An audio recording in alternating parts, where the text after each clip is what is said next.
জয় মাতারা সীমান্ত দেবের দক্ষিণা কালে কারণ আজকে আসছে মিথুন রাশি নিয়ে আসছি। মিথুন রাশি নিয়ে, সেই মিথুন রাশির ক্ষেত্রে এই যে দ্বাদশে বৃহস্পতি কি গোপন রহস্য লুকিয়ে আছে, এই বৃহস্পতি আমরা কি গোপন কি দিতে পারে বা কি কি ঘটতে পারে আমার লাইফে, এই দ্বাদশে বৃহস্পতি আপনার কি প্রশ্ন থাকতে পারে। সবার প্রশ্ন থাকে, আগে অর্থ নিয়ে প্রশ্ন থাকে। এই অর্থ নিয়ে প্রশ্ন, এই অর্থ যে কারক গ্রহ, বিশ্বগত অর্থ কারক গ্রহ নয়, তবু কিন্তু বৃহস্পতি কিন্তু আপনার সপ্তমপতি এবং দশমপতি।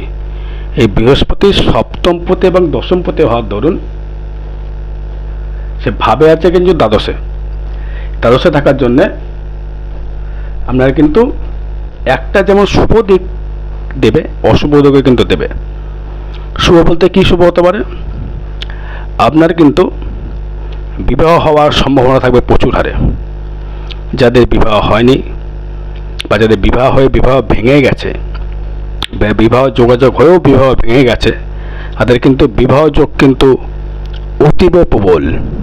কীরকম দেখুন, যেমন ধরুন আপনার সাপোজ বিবাহ হয়ে গেছিলো একবার, বিবাহ হওয়ার পর বিবাহ ভেঙে গেছে, সেক্ষেত্রে কিন্তু আপনার বিবাহ যোগ কিন্তু তৈরি করবে অতি উত্তমভাবে। দ্বিতীয়ত, আগে বৃহস্পতির দৃষ্টি কোথায় পড়ছে দেখুন। বৃহস্পতির পঞ্চম দৃষ্টি পড়ছে আপনার 4th হাউসে, মানে চতুর্থ গৃহভাবে পড়ছে। এই গৃহভাবে পড়ার জন্যে আপনার চতুর্থে যেহেতু ট্রানজিটে কেতু রয়েছে, এবং কেতুকে যেহেতু বৃহস্পতি দৃষ্টি করছে, আপনার যা শত্রুতামে ছিল এবং মায়ের দিক থেকে যে জায়গাগুলো পাচ্ছিলেন না, মা হয়তো আপনাকে সাপোর্ট করছিল না বা সাপোর্ট করতেও পারে আবার না করতে পারে, সেটা আপনার জন্মচাটের উপর কিছুটা ডিপেন্ড করবে। আপনাকে আপনার মা বা আপনার পরিবেশ, আশেপাশের যে আত্মীয় স্বজন, তার কতটা আপনাকে সাপোর্ট করবে সেটা কিন্তু আপনার চার্ট করবে। কিন্তু সেক্ষেত্রে সাপোর্ট করতেও পারে না করতে পারে, কিন্তু ম্যাক্সিমামটা সাপোর্ট করার জায়গায় বেশি রয়েছে, কারণ যেহেতু চতুর্থে বৃহস্পতির শুভ দৃষ্টি পঞ্চম দৃষ্টি পড়ছে, সেক্ষেত্রে আপনার অনেকটা মানসিক দিক থেকে আপনি কিন্তু শান্তি লাভ করবেন এবং ফিজিক্যালির দিক থেকে অনেকটা সুখকর আপনার কিন্তু জীবন যাপন তৈরি করবে। এবার এই বৃহস্পতি দৃষ্টি করছে এক জায়গায় আপনার হচ্ছে ষষ্ঠ দৃষ্টি করছে, আপনার ষষ্ঠ ভাব, মানে বৃহস্পতির সপ্তম ভাব হচ্ছে বৃশ্চিক, আপনার ষষ্ঠ ভাব হচ্ছে সেখানে। এই ষষ্ঠ ভাবস্থ দৃষ্টি করার জন্য আপনার দেখবেন যে কোনো কাজে যে বাধা আসছিল বা বিপদে তৈরি করছিল, সেগুলো কিছুটা হলেও সাকসেস নিয়ে আসবে। কিরকম, ধরুন আপনি খুব লোনের প্রচেষ্টায় ছিলেন, বা আপনি কোনো ব্যবসা সূত্রে কোনো টাকা ইনভেস্ট করে ফেলেছিলেন, সেটা থেকে কোনো বেনিফিট হয়তো আপনি পাচ্ছিলেন না, তার ক্ষেত্রে কিন্তু আপনি বেনিফিট কিন্তু খুব পাবেন। এবং আপনার ব্যয়গুলো, যে অর্থ যে ব্যয়গুলো হয়েছে, সব কিন্তু সৎ জায়গায় ব্যয়, সৎ জায়গায়, অসৎ জায়গায় নয়। এই সৎ জায়গায় ব্যয় হওয়ার দরুন আপনার মানসিক প্রশান্তি কিন্তু লাভ করবেন এবং শয্যাসুখ কিন্তু খুব লাভ করবে। শয্যাসুখ সেটা কি বলতে চাবেন আপনারা বুঝতে পারছেন। সেটা আপনি যদি ইয়ং ছেলে হন বা বিবাহিত হন, সেটা কি বলতে বুঝতে পেরেছেন। এই সংস্রকের জায়গায় কিন্তু আপনি পাবেন এবং ব্যয়গুলো হবে কিন্তু অতীব হারে কিন্তু সুস্থ জায়গায়, মানে অসুস্থ জায়গায় ব্যয় হবে না, এবং আনলিগাল জায়গায় আপনি ব্যয় করবেন না। যা করবেন লিগাল জায়গাতে আপনার কিন্তু ব্যয় হবে। আর দৃষ্টি করছে কোথায়, আপনার নবমে। বৃহস্পতি কিন্তু আপনার অষ্টমে দৃষ্টি করবে। অষ্টম পতি যেহেতু বৃহস্পতি কিন্তু আপনার সপ্তম পতি এবং দশম পতি, সে অষ্টমে দৃষ্টি করছে, আপনার ষষ্ঠে দৃষ্টি করছে, আপনার চতুর্থ দৃষ্টি করছে।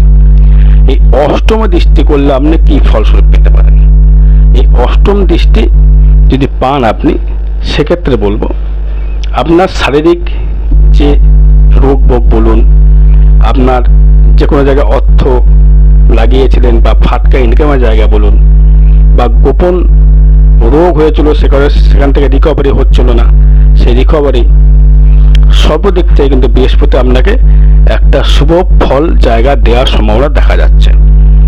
এবং এই বৃহস্পতি যেহেতু কৃত্তিকা নক্ষত্রে বিরাজমান, আপনার নক্ষত্র যদি পুনর্বসু হয়ে থাকে, 7 নম্বর নক্ষত্র যদি হয়ে থাকে, 7, 8, 9, 10, 11, 12, 13, 14, 15, 16, 17, 18, 19, 20, 21, 22, 23, 24, 25, 26, 27, 1, 2, 3 জন্ম, সম্পদ, বিপদ, ক্ষেম প্রত্যেক সাধন নক্ষত্র রয়েছে। সাধন নক্ষত্রে কিন্তু বৃহস্পতি রয়েছে। যেখানে আমরা সাধনার জায়গা, পূজা পার্বণ, ধর্ম জায়গায় ভ্রমণ, ধর্মের জায়গায় আপনার অর্থ ব্যয়, কোনো ঠাকুর দেবতা দর্শন করা, তাকে পূজা পাঠ করা, গিয়ে শুভ অনুষ্ঠান করা, এই জায়গাগুলো কিন্তু আপনাকে এই দেবগুরু বৃহস্পতি কিন্তু আপনাকে দেবে। আর কি দেবে? এই দেবগুরু বৃহস্পতি আপনার যেহেতু দশমপতি, সেই দশমপতির হওয়ার জন্য আপনাকে বৃহস্পতি কর্মের জায়গা থেকে কিছুটা রিকভারি করবে। কিন্তু যেহেতু তাকে কোনো অশুভ দৃষ্টি করেনি, কিন্তু দ্বিতীয় যেহেতু রাহুর দৃষ্টি রয়েছে আপনার, এবং দ্বিতীয় প্রতি আপনার রাশি বা লগ্নে বসে রয়েছে, সপ্তম প্রতি বৃহস্পতি যেহেতু দ্বাদশ রয়েছে, মানছি দ্বাদশ ঘরটা কানা ঘর, কিন্তু বৃহস্পতি কানা ঘর থাকলেও বৃহস্পতি আপনার লগ্নের মিত্র বলবো না, সমগ্রহ বলবো, মিত্র বলা যেতে পারে না। সেক্ষেত্রে আপনার ব্যয়গুলো হবে কিন্তু অত্যাধিকভাবে, খুব হঠাৎ করে যে কোনো জায়গায় ব্যয় হোক না, সেটা কিন্তু একটা জায়গা লেভেলে থাকবে। মানে আপনি নেশা করে বা জুয়া খেলে বা বাজে জায়গায় গিয়ে অর্থ ব্যয় আপনি করবেন না, এটা কিন্তু সৎ জায়গায় ব্যয় হবে। পুজো পার্বণ, দান করা, এইগুলো কিন্তু আপনার ক্ষেত্রে কিন্তু এই মিথুনে দ্বাদশে বৃহস্পতি কিন্তু সেই ফলটা আপনাকে স্বরূপ দেবে। আচ্ছা, এবং যেহেতু এখন রবি শুক্র রয়েছে আপনার একাদশে, এই যোগটা ছিল, এই যে জায়গার যোগটা ছিল, কিন্তু এখন সেটা চলে গেছে আপনার লগ্নে বা রাশি দ্বাদশে ভাবে চলে গেছে।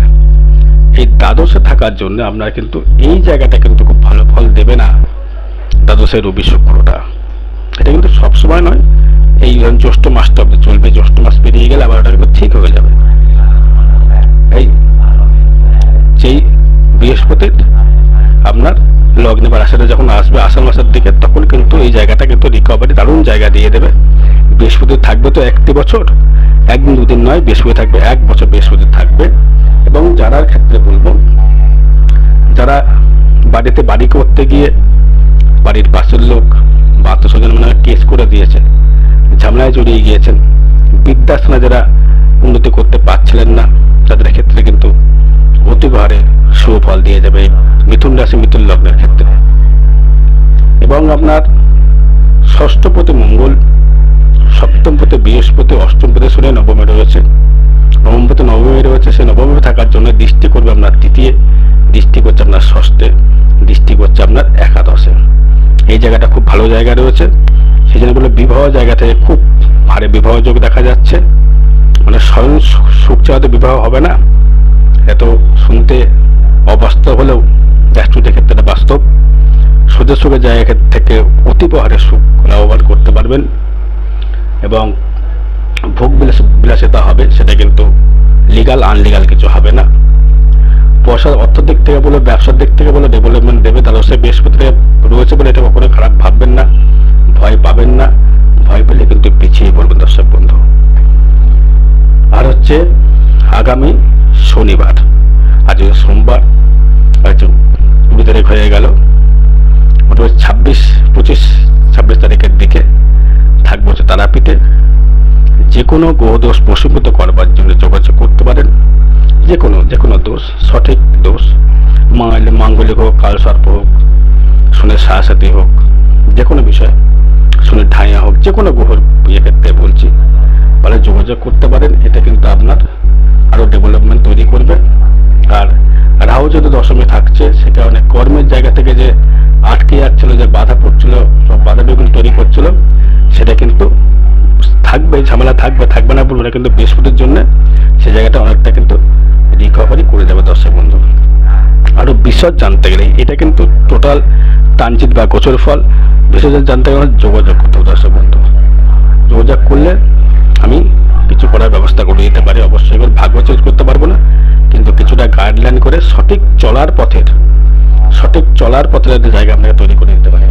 সেটা আপনি কিভাবে চলবেন, সেটা আপনার টোটালটাই গাইডলাইন আমি করে দেবো। জ্যোতিষের পরামর্শ দ্বারা সঠিক পথ নিয়ন্ত্রণ করা যায়, ভাগ্য নিয়ন্ত্রণ করা যায় না।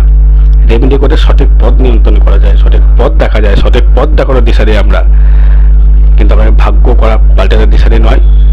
সেটার ক্ষেত্রে কিন্তু প্রতিকার প্রতিবেদন করে কিছুটা গাইডলাইন করা যায়। জয় মাতারা, জয় গুরু বামদেব।